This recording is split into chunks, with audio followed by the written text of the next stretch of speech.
is found in Jesus, author of our faith. Cause my heart to be in Him and set by His grace. We know His coming from on high is ever near. Hope for every nation, the gospel of the Lord. And this gospel of the kingdom shall be preached to all the nations, and the end shall come. There is hope today and hope for tomorrow, for all the earth, yes, hope for Africa.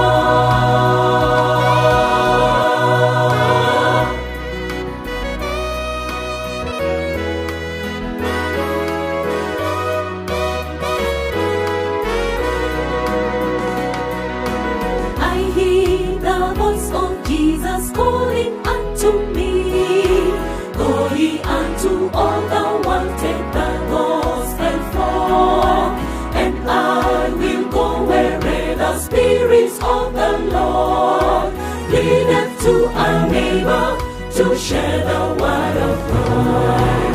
And this gospel of the kingdom shall be preached to all the nations, and the end shall come. There is hope today and hope for tomorrow, for all the earth, yes, hope for Africa. And this gospel of the kingdom shall be preached to all the nations, and the end shall come. There is hope today and hope for tomorrow, for all the earth, yes, hope for Africa.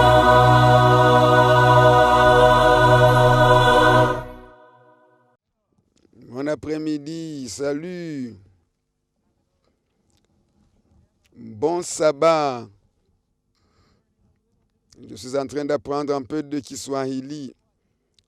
Mais je parle Kiswahili avec un accent américain. Pardonnez-moi pour cela.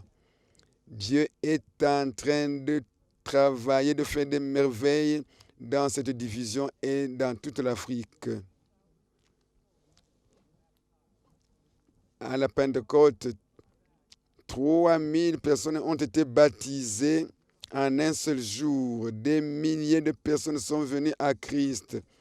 Et ici, Dieu est en train de faire des miracles. Voudrez-vous voir certains miracles ce soir?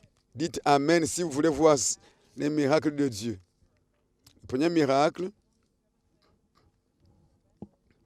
en Tanzanie, dans la conférence de l'Ouest, un site a été établi dans un champ et beaucoup de gens sont en train de suivre ce message dans une église qui s'appelle Mtoni. Voilà un autre témoignage à Butembo. Dans une prison, 800 personnes suivent ce message et 180 se préparent à être baptisés. Qu'est-ce que vous dites, Église?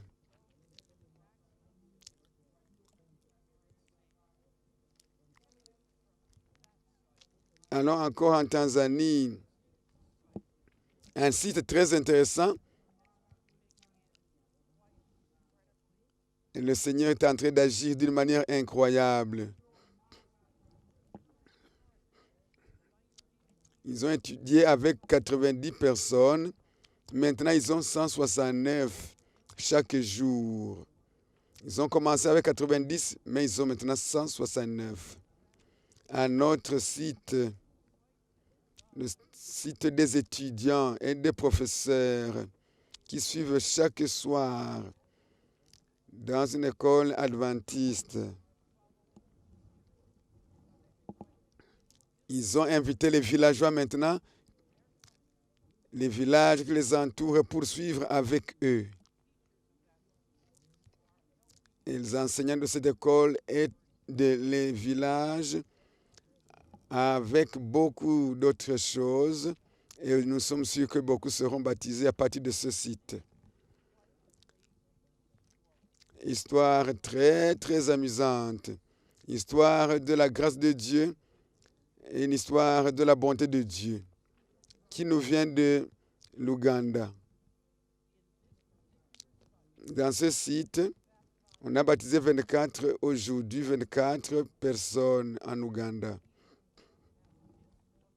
Et chaque personne d'entre elles a une infirmité.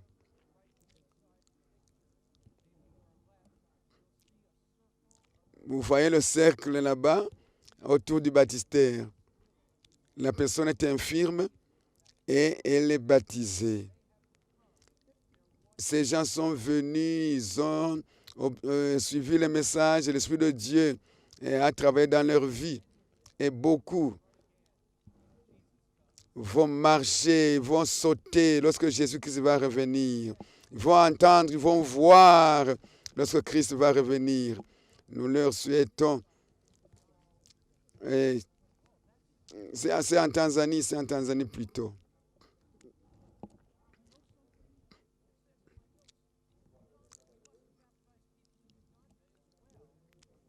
Nous allons baptiser aussi certaines personnes en Ouganda.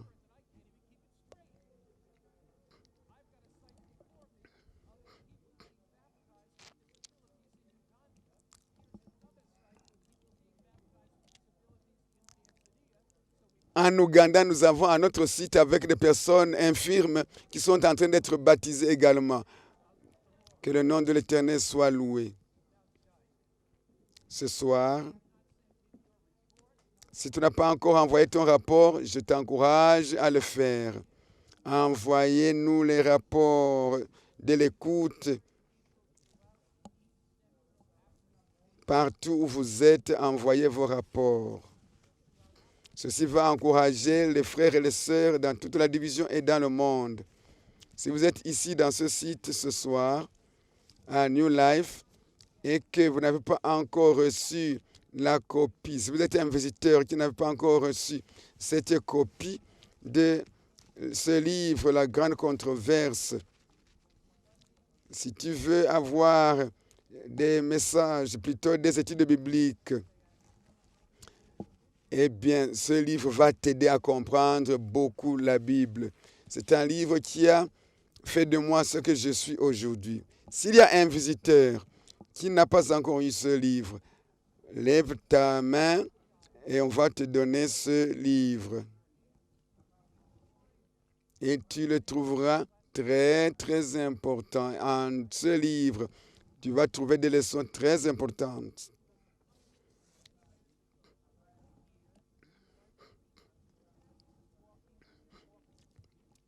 Nous avons une personne, un Maasai qui est venu à l'église adventiste et on lui a donné ce livre. On a placé le livre dans ses mains. Il ne pouvait pas lire ce livre, mais il est rentré avec ce livre au village et son petit frère qui a été à l'école, il lui a donné le livre. Il a commencé à lire pour lui. Et il a été convaincu de Jésus-Christ et de son amour. Et son frère a été baptisé. Et il est pasteur aujourd'hui. Ce livre va faire la différence dans ta vie. Prions. Père céleste, nous te remercions beaucoup pour la parole de vie. Alors que nous ouvrons la Bible ce soir, que ton esprit nous parle. Là où nous sommes découragés, encourage-nous. Là où nous avons besoin de force, donne-nous la force, fortifie-nous. Là où nous sommes découragés, donne-nous la paix. Là où nous manquons de dévouement, impressionne-nous par ton Saint-Esprit pour que nous puissions travailler davantage pour toi. Au nom de Jésus, nous prions. Amen. Avez-vous remarqué que la société est en train de changer rapidement aujourd'hui? Les valeurs dans les familles, en Afrique, quelque part, sont compromises. Les valeurs sont compromises. Le matérialisme de beaucoup fait que l'Afrique continue à grandir dans son économie. Les choses changent.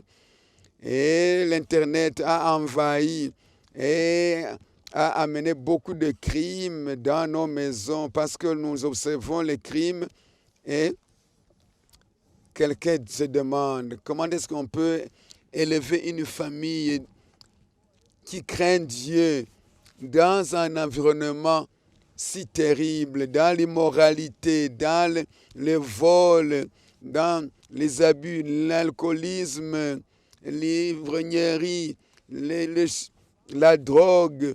Comment pouvons-nous vivre une vie d'un homme et de femmes craignant Dieu dans cette situation désastreuse? Dieu a-t-il une fondation dans son gouvernement? Quel est le message de Dieu pour la dernière génération de cette planète? Hier, nous avons étudié dans Apocalypse chapitre 14 qui parle de 3 anges qui volent au milieu du ciel. Et nous allons encore revenir à ce message ce soir.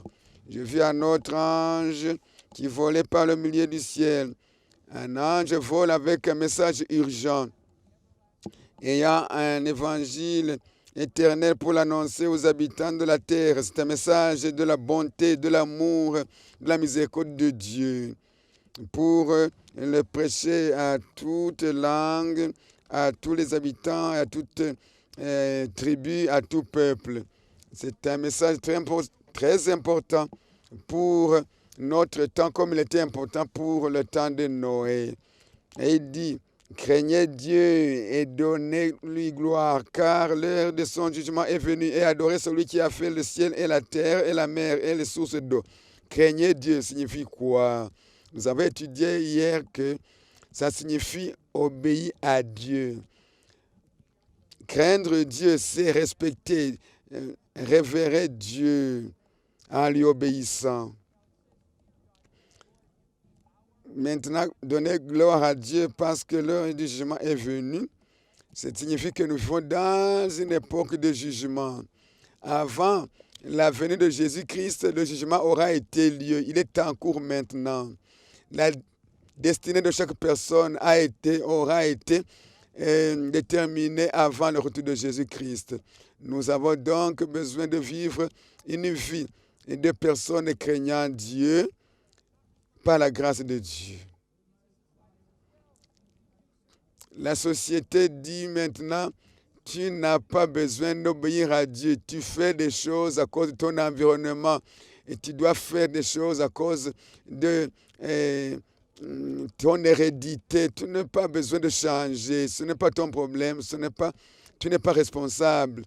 Mais je vous dis que je ne peux pas dire, je ne peux pas obéir parce que papa et maman, mes frères, mes amis, ma société m'ont demandé de ne pas le faire. Chacun doit se tenir devant Dieu seul.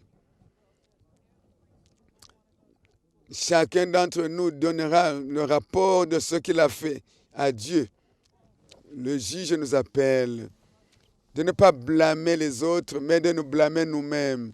De ne pas blâmer les autres pour l'adultère que nous commettons, pour la drogue que nous prenons, pour l'alcoolisme, pour l'ivrognerie, pour le divorce. Non, le juge nous appelle à être obéissants à Dieu, parce qu'un jour, nous nous tiendrons devant Dieu pour le jugement. Maintenant donc,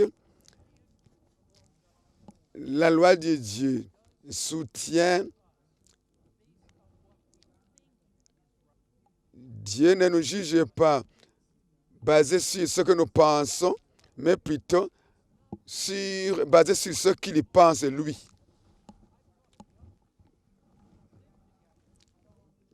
Il y a des gens qui vivent ensemble avant le mariage et ils disent: non, je ne pense pas que c'est mauvais. Je dis: tu penses que si tu voles dans un magasin, ce n'est pas mauvais. Ce que tu penses être bon n'est pas bon nécessairement. Ce qui est bon est déterminé par Dieu. Dans le jugement, Dieu ne veut pas dire qu'est-ce que tu penses. Non, Dieu va dire je t'ai dit ce qui est juste. Qu'est-ce que tu en as fait? La Bible dit en Jean chapitre 2, verset 12, parlez et agissez comme quelqu'un qui sera jugé par la loi de la liberté. La loi de Dieu, ce n'est pas quelque chose qui vous limite, c'est une loi de liberté. Ça ne vous enlève pas la liberté, mais elle vous rend libre. La loi de Dieu est appelée la loi de la liberté. La loi de Dieu est appelée la loi de la liberté. La loi de Dieu nous libère, nous aide à vivre la meilleure vie, une vie abondante et heureuse. C'est la vie de désobéissance et de rébellion contre Dieu qui amène la maladie, la tristesse, la souffrance et la mort. Si vous voulez vivre une vie d'abondance, une vie de joie, de bonheur, Jésus te dit, Jean 13, verset 17, si tu connais ces choses, heureux es-tu si tu les fais, si tu les accomplis. En Jean 10, verset 10, je suis venu. Le voleur vient pour tuer, voler, détruire. Moi, je suis venu pour que les brebis aient la vie et qu'elle l'ait en abondance. Dieu, Jésus-Christ est venu pour que tu aies une vie abondante, que tu aies la paix, que tu aies la joie, que tu vives une vie abondante. Et comment est-ce que cela est vrai? Si nous choisissons de suivre Jésus-Christ, malgré les difficultés, malgré les tentations, malgré les défis, mais la paix que Dieu donne sera avec nous. La joie de Jésus-Christ sera avec nous. La paix de Jésus sera avec nous. Elle est plus que tous les défis et les difficultés que nous avons traversés. La loi de Dieu, donc, c'est le chemin qui mène à la liberté. La loi de Dieu, c'est la voie à la liberté. Il y a des gens qui disent, si je suis Jésus, il n'y a pas de problème, je n'ai pas besoin de suivre le commandement de Jésus-Christ. 1 Jean 3, 10, celui qui pêche est un transgresseur de la loi, il transgresse la loi. Et là, le péché, c'est la transgression de la loi. Le péché, c'est la transgression de la loi. Transgression signifie briser. Le péché, c'est la transgression de la loi de Dieu et non pas ce que je pense. C'est la violation des 10 commandements que Dieu a écrit avec son propre doigt. Dieu n'a pas écrit les 10 commandements sur le papier. Est-ce qu'il a écrit sur le papier? Ou dans le sable? Pourquoi Dieu a-t-il écrit les 10 commandements sur une pierre? Parce que la pierre est un mémorial que la chose qui est écrite ne sera pas désintégrée ou détruite. Dieu a écrit avec son propre doigt. Combien de choses dans la Bible sont écrites sur des pierres par le doigt de Dieu? Seulement le 10 commandements. Il a écrit la loi de Dieu, sa loi sur les 2 tables de pierre avec son propre doigt. Pensez-vous que quelqu'un a le droit de changer la loi de Dieu? Est-ce qu'un homme peut changer quelque chose qui a été écrit par le doigt de Dieu? Non. La Bible dit, la loi de Dieu est éternelle. C'est le standard de la morale est défini. Le péché est établi. Notre responsabilité devant Dieu. Jean 14, 15 dit, si vous m'aimez, gardez mes commandements. Si vous m'aimez, obéissez à mes commandements. Ce n'est pas une obligation légaliste, mais plutôt les 10 commandements. Dieu veut que nous ayons la paix et la joie en lui obéissant. Et Dieu sait ce qui est de meilleur pour nous. Il est ce qui est mieux pour nous. Et la loi de Dieu est basée sur une loi d'amour. Jésus-Christ est mort pour nous. Il a vécu avec nous. Il a fait face à Satan. Et il a subi cette tentation, mais il n'a pas commis le péché. Il est mort, la mort que nous devrions mourir. Et il nous donne la vie éternelle. Et à cause de ce qu'il a fait pour nous, et à cause de son amour pour nous, notre réponse à cet amour, c'est de garder ses commandements. La loi nous amène à l'obéissance. La loi ne mène jamais à la désobéissance. 1 Jean 2, verset 3 dit ceci. Par cela, nous savons que nous le connaissons, si nous gardons ses commandements. Si je dis j'aime Christ, je connais Christ, mais je ne lui obéis pas, c'est faux, je suis un menteur. Quelle est l'évidence que nous connaissons Christ? La connaissance de Dieu consiste à observer ses commandements. Celui qui dit je le connais, mais qui ne garde pas ses commandements, c'est un menteur et la vérité n'est pas en lui, dit Jean. Si je dis j'aime Dieu, mais peu importe, oh, ne vous en faites pas de ces commandements-là. Non, tu peux voler, tu peux commettre adultère, tu peux mentir. Celui qui dit que je le connais et ne garde pas ses commandements est un menteur. Qu'il fait que et il soit qu'il appelle menteur. C'est Dieu qui nous appelle menteur. Dieu veut nous sauver par sa grâce, dans sa puissance. Il veut que nous vivions une vie saine d'obéissance pour nous tenir devant Dieu au jour du jugement.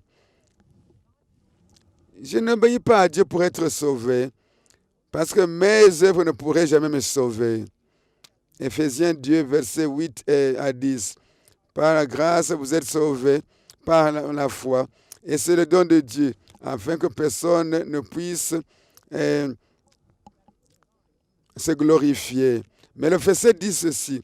Nous sommes ces œuvres créées pour faire de bonnes œuvres. Voici comment nous sommes sauvés. Nous sommes sauvés par la grâce au moyen de la foi, non pas par les œuvres. Le verset 10 dit, car nous sommes son ouvrage ayant été créé en Jésus-Christ pour de bonnes œuvres que Dieu a préparées d'avance afin que nous les pratiquions.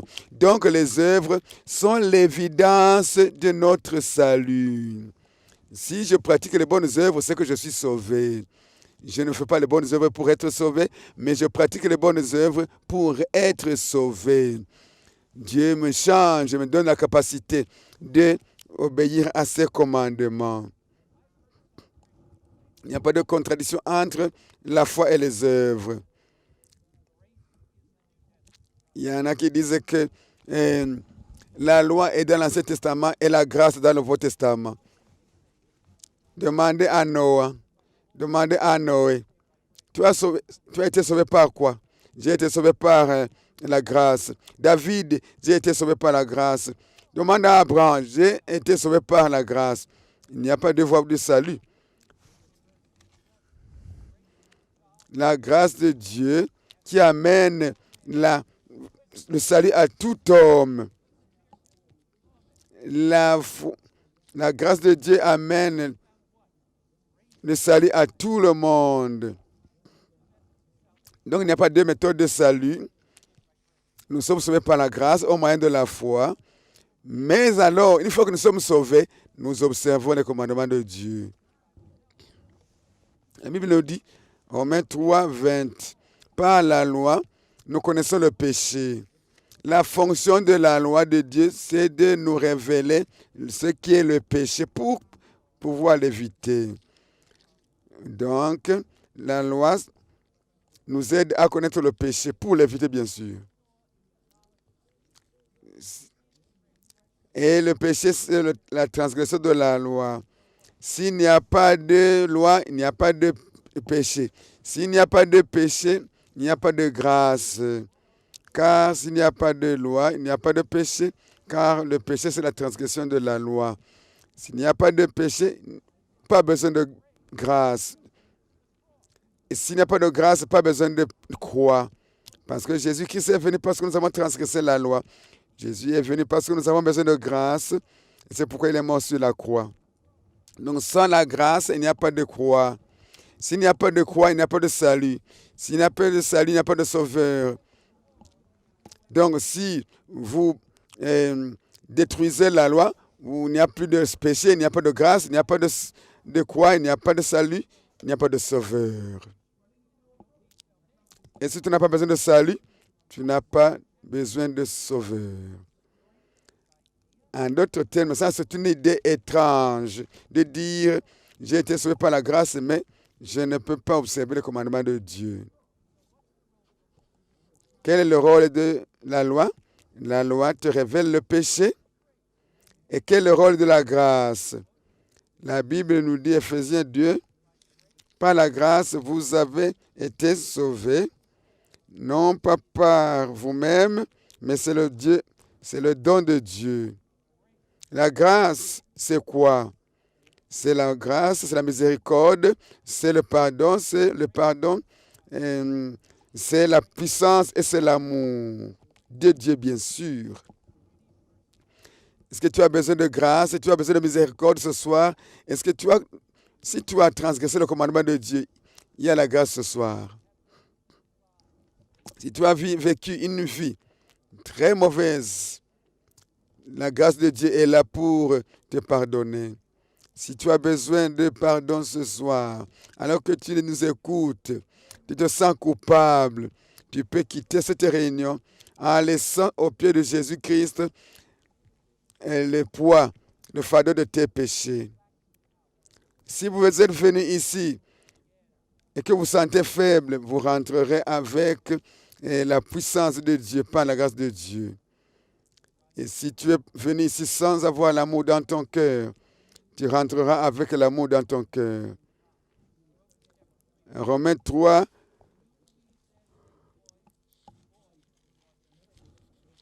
annulons-nous la loi de Dieu par la foi? Certainement pas. Au contraire, nous confirmons la loi. Par la grâce, nous confirmons la loi. Nous établissons la loi.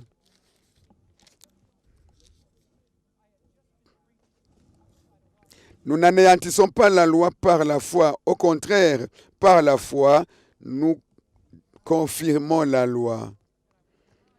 Un jour, j'ai fait un appel.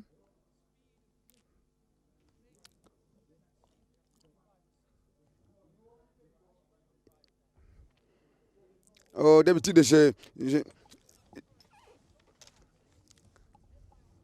conduis d'habitude très rapidement. Mais un jour, j'étais en train de filer et derrière moi, j'ai vu une voiture avec des feux rouges. Et l'homme m'a dit, est-ce que tu connais ta vitesse?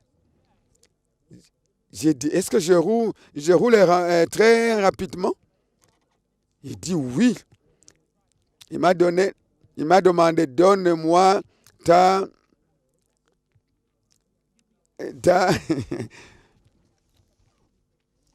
licence, c'est-à-dire ton permis de conduire.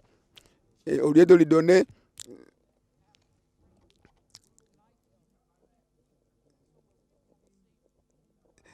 alors je lui ai montré ma carte de créance, je lui ai dit, nous sommes les mêmes, nous faisons le même travail. Toi, tu empêches les gens de filer et moi, j'empêche les gens de transgresser la loi.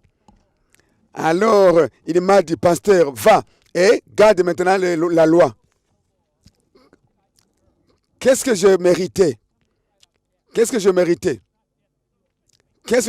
parce que j'avais transgressé la loi de la circulation? Je méritais une punition. Est-ce qu'il m'a donné ce que je méritais? Est-ce qu'il m'a puni? Non. Je n'étais pas donc sous la loi, j'étais sous la grâce. Maintenant, je suis entré dans ma voiture.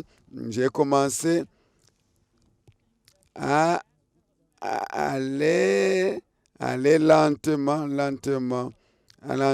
parce que je suis sous la grâce et non sous la loi.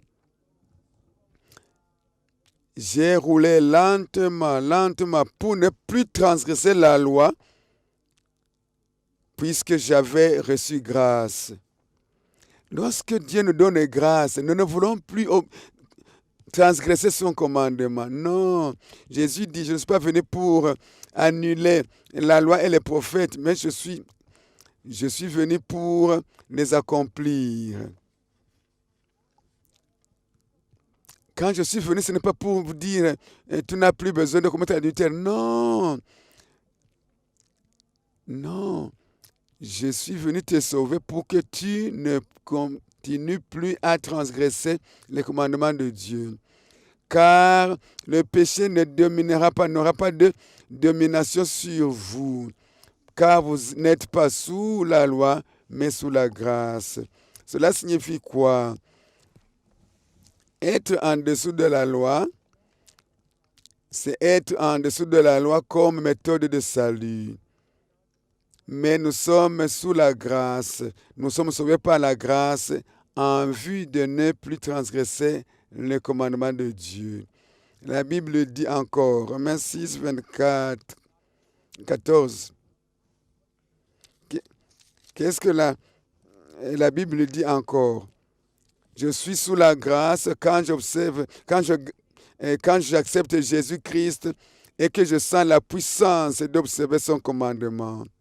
Quand Jésus m'a pardonné, je suis rempli de la puissance de Jésus-Christ pour changer ma vie. La loi, c'est comme un miroir.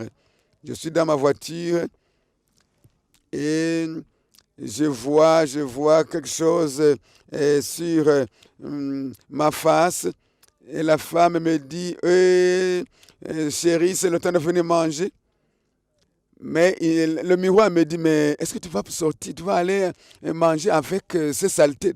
Non, regardez dans votre miroir. Quand vous regardez dans le miroir, vous voyez les saletés et de l'huile un peu partout.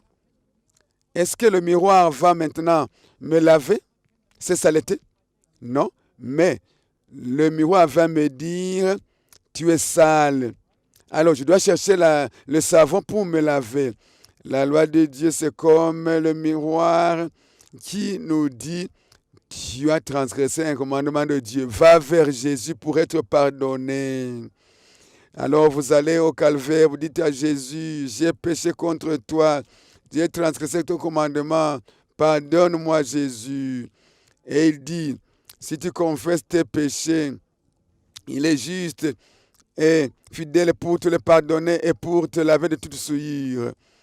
Le péché que nous avons confessé ne va plus nous suivre et nous détruire. Mais le péché que nous n'avons pas confessé va nous détruire. Et un péché que nous ne voulons pas confesser, c'est un péché impardonnable. Lorsque nous avons endurci notre cœur, le péché devient impardonnable. Mais si nous venons devant Jésus pour demander pardon, Seigneur Jésus, donne-moi la puissance d'observer ton commandement. Et toute la loi de Dieu peut être résumée en un seul mot, l'amour. Ce pharisien qui est venu vers Jésus, il lui a dit, quel est le plus grand commandement de la loi? Maître, quel est le plus grand commandement de la loi? Matthieu 22, 36, 40. Jésus lui dit, tu aimeras le Seigneur ton Dieu de tout ton cœur, de toute ton âme et de tout ton esprit.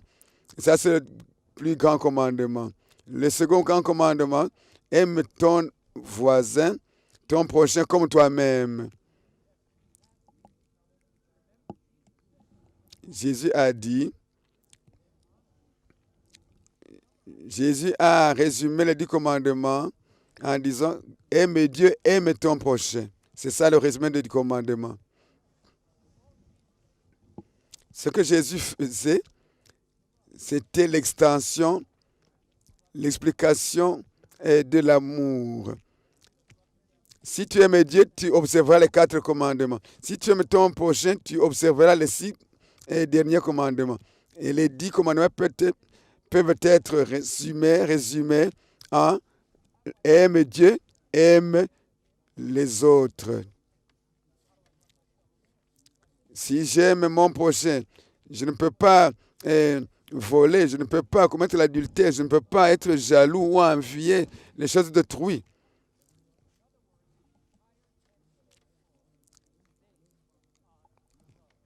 Donc, toutes les lois de Dieu, les commandements de Dieu sont basés sur l'amour. Regardons ces commandements en profondeur.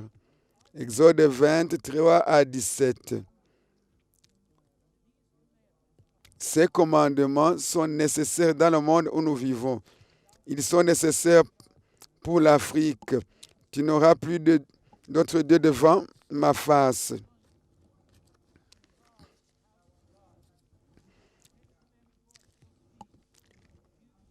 Dans une société où le vol est devenu monnaie courante, eh bien, le commandement dit tu ne voleras pas.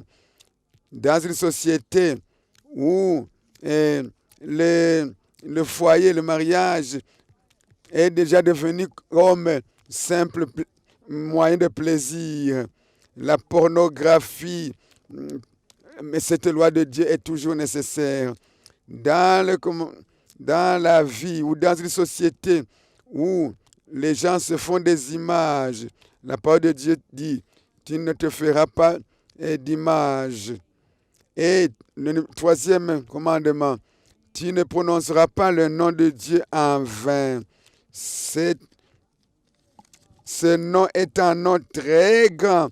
On ne doit pas le prononcer en vain. Quand les hommes et les femmes ont oublié le sabbat de Dieu, le sabbat du 7e jour que Dieu a gravé avec son propre doigt, Dieu te dit aujourd'hui, souviens-toi du jour de repos pour le sanctifier. Tu travailleras 6 jours et tu feras tout ton ouvrage. À travers les âges, Dieu dit, trouve un repos pendant le sabbat, un jour, 24 heures par semaine.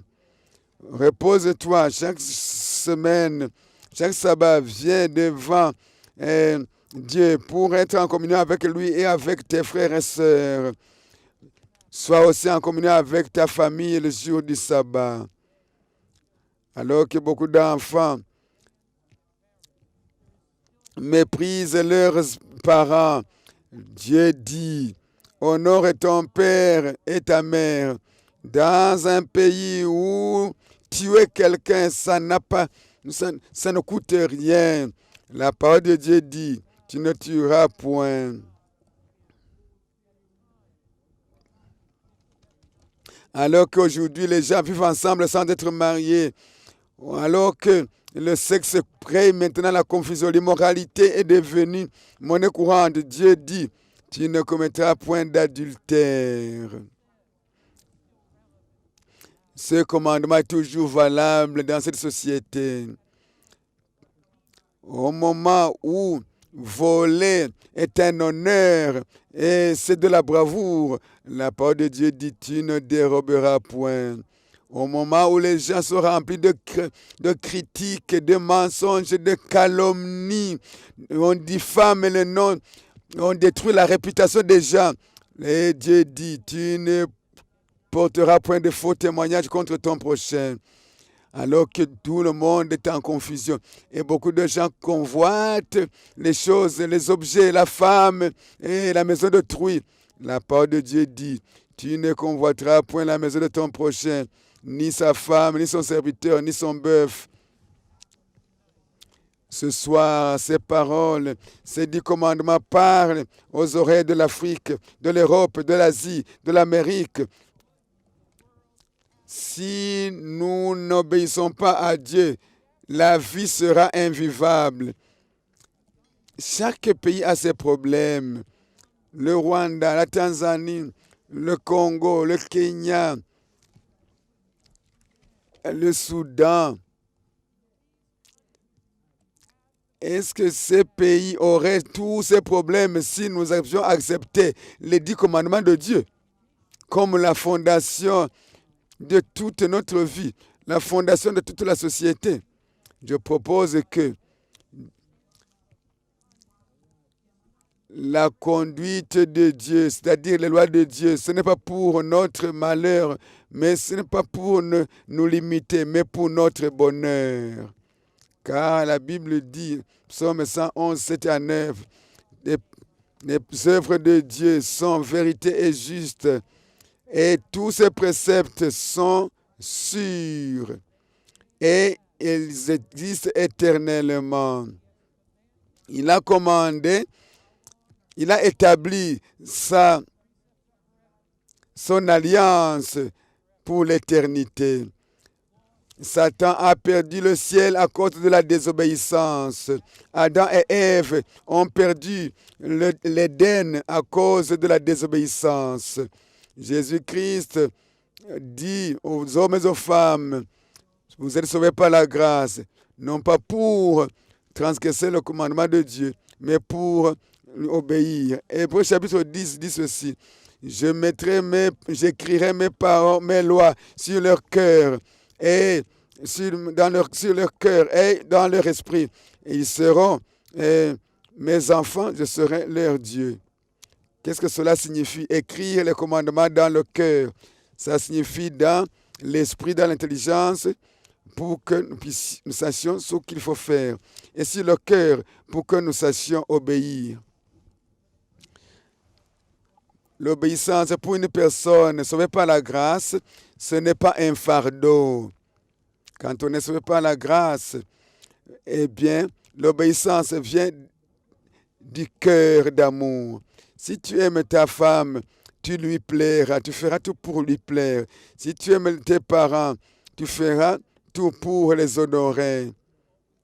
Et si tu aimes Dieu, tu feras tout pour plaire à Dieu. Nous connaissons la loi de Dieu parce qu'il l'a inscrit dans notre esprit et nous obéissons parce qu'il l'a écrit sur notre cœur.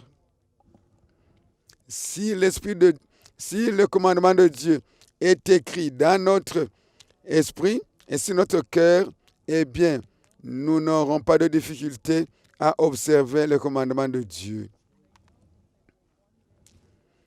Et un jour, nous savons que nous allons nous tenir devant Dieu pour le jugement. Et nous serons responsables de nos choix, de nos décisions. Ceux qui ont été touchés par la vie de Jésus sur la croix, la mort de Jésus sur la croix, ils observent le commandement de Dieu. C'est ici la persévérance des saints qui gardent le commandement de Dieu et la foi de Jésus. Est-ce que tu veux être partie, tu veux faire partie des enfants de Dieu qui gardent le commandement de Dieu? Si tu meurs avant la venue de Jésus-Christ, est-ce que tu veux que Dieu dise, sors du tombeau? Marie, Pierre, Jean, Louis, Matthieu, sors du tombeau. Et ainsi tu seras revêtu d'un corps immortel. Ton corps infirme sera transformé et tu vas monter au ciel avec Jésus-Christ. Si tu vis une vie conforme à la volonté de Dieu et que c'est ton désir, si tu désires vivre cette vie, les hommes de la dernière génération, les hommes et les femmes des derniers jours, ils seront remplis de la puissance de Dieu pour observer le commandement de Dieu. Apocalypse 22, verset 14, c'est le dernier chapitre, la conclusion. Il dit ceci, « Heureux ceux qui lavent leurs robes afin d'avoir droit à l'arbre de vie et d'entrer par les portes dans la ville. » Les bienheureux, ce sont les gens qui sont bénis de Dieu. Ils pourront entrer dans le ciel par les portes de la cité. Combien disent ce soir, je veux être béni, je veux être le bienheureux, je veux être parmi ceux qui vont entrer par les portes de la cité céleste, par la grâce et la puissance de Dieu. Même si vous êtes faible, Dieu vous donnera la puissance d'observer ses commandements. Par sa grâce, Dieu va te faire vainqueur. Un jour, à Chicago, il y avait un prédicateur. Beaucoup de gens sont venus dans cette salle. Finalement, une femme a amené son enfant pour saluer Moody, le prédicateur Moody. Et la femme a dit, tu n'auras plus de chance dans la vie. Ta seule chance, c'est de saluer le prédicateur. C'est la seule chance de le saluer. Et l'homme, le petit garçon, a mis les mains derrière. Et la mère a dit, mais touche, salue le prédicateur. Et le garçon a dit, oh, je ne veux pas ouvrir la main. Et maman a dit, ouvre la main. Il a refusé. Le garçon a refusé. Maman, je ne peux pas ouvrir ma main. Je ne peux pas.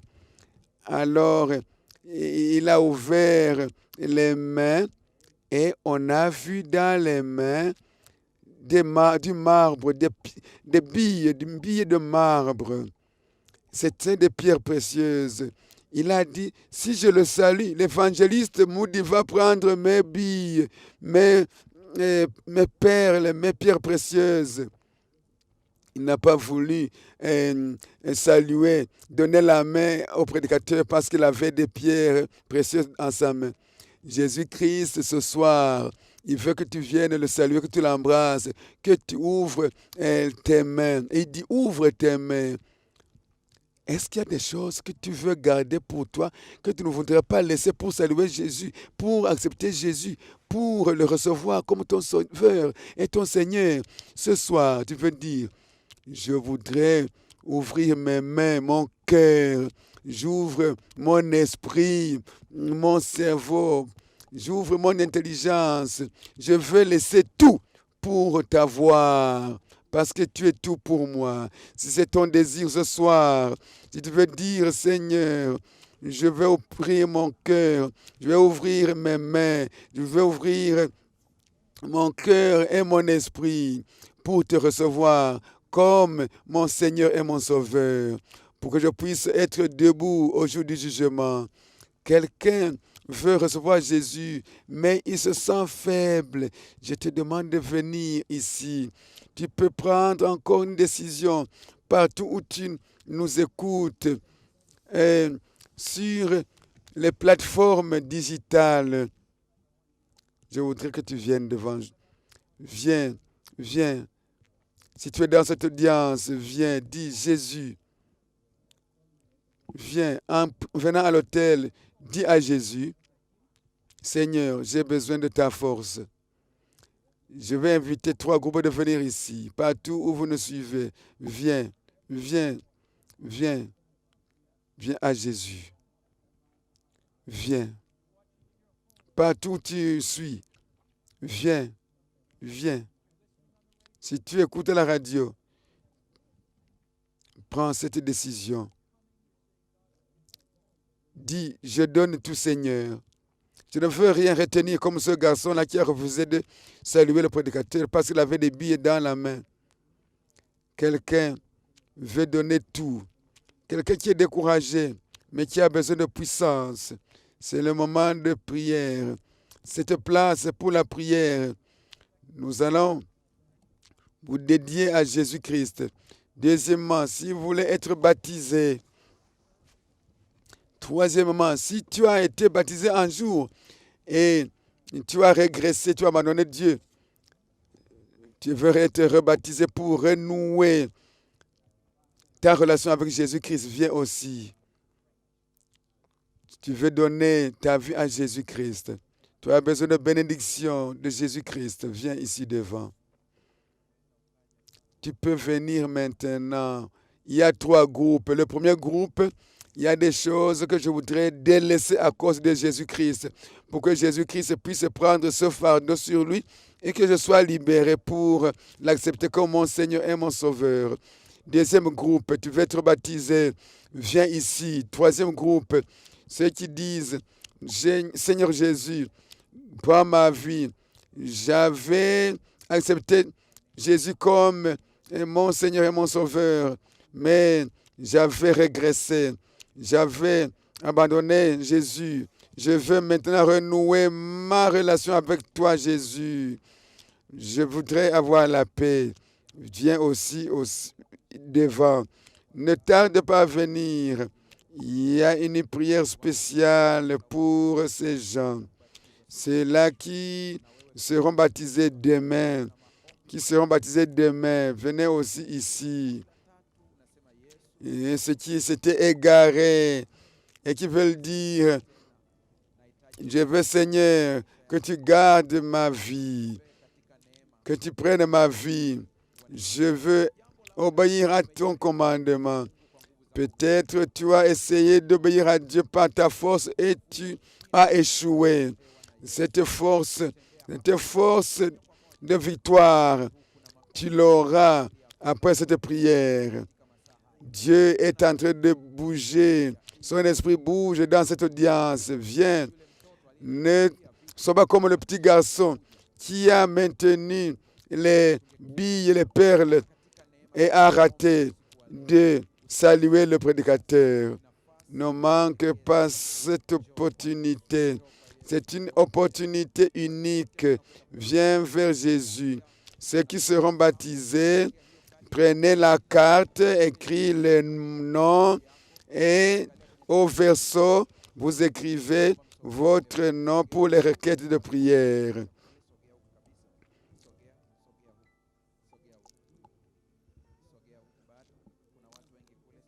Il y a beaucoup de gens de ce côté. Allez ensemble vers la gauche. Écris ton nom. Ceux qui nous suivent par télévision, il y a une carte électronique. Tu peux la scanner et la compléter électroniquement. Tu peux aussi écrire ta décision et des requêtes de prière. Prends cette opportunité pour venir à Jésus. Les choses que tu ne veux jamais abandonner dans la vie et tu veux les délaisser ce soir, viens maintenant. Viens.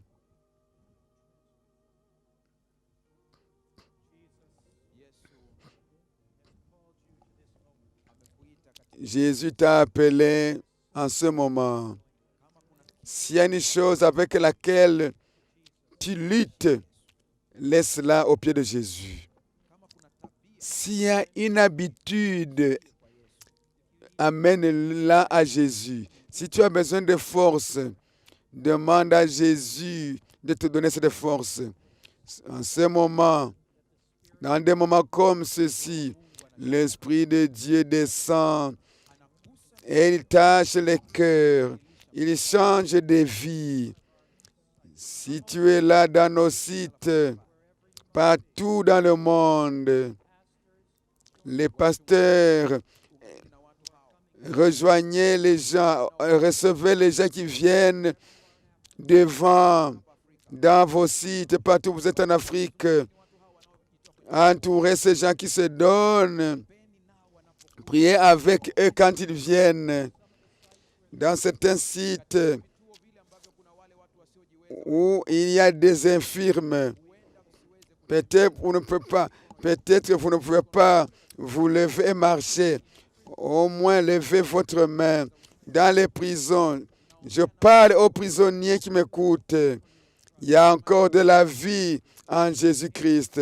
Lève ta main pour la décision pour Christ. Pour toi, il y a une vie nouvelle. S'il y a quelqu'un dans son village, le Seigneur te parle ce soir. Il y a une nouvelle vie pour toi. Quelqu'un m'écoute à partir de la maison. Le Seigneur te parle. Ta vie peut changer. Nous allons prier. Ceux qui sont à l'hôtel, nous allons prier ensemble. Dans un moment de silence, parle d'abord à Jésus.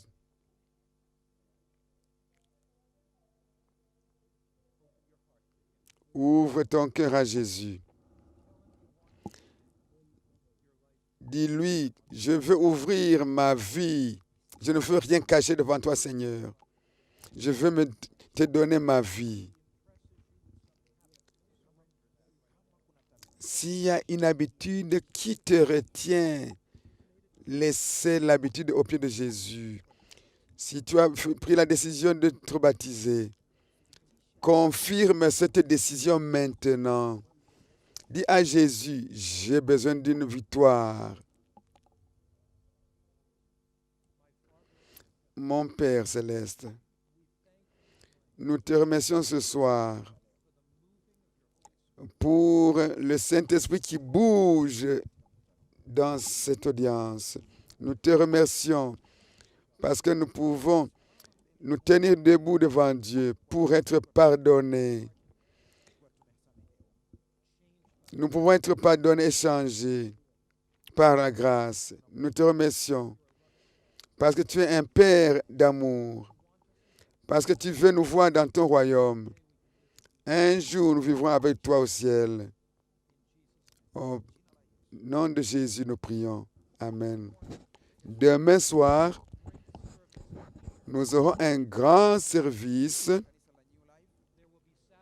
D'abord, le matin, nous aurons un service du sabbat dans toute l'Afrique.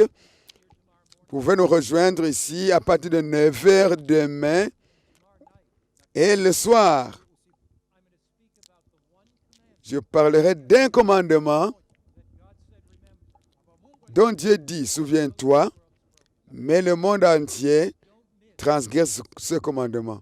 Ne rate pas cette dernière leçon de la semaine. Que Dieu te bénisse.